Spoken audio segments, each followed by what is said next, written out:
PITX to Nasugbu.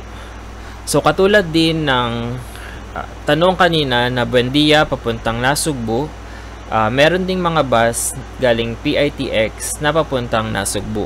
Kabilang dito ang mga bus na dumadaan ng Aguinaldo Highway at ang St. Gabriel bus na Nasugbu via Cabiang or Ternate.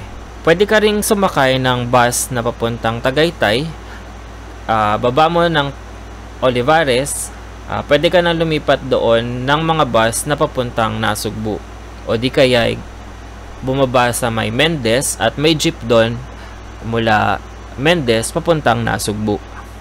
Yan. So kung ikaw ay papunta dito sa mga beach resorts katulad ng Puerto Azul, ng Papaya Cove, ng Hamilo Coast, Calayo Beach, Kawayan Cove, Canyon Cove, at ang mga papuntang Fortune Island, yan, ang sasakyan mo ay ang Nasugbu bus via Cabiang or Ternate ng St. Gabriel.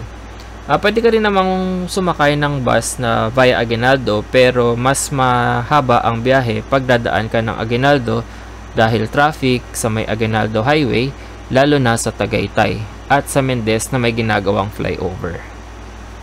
Last two questions.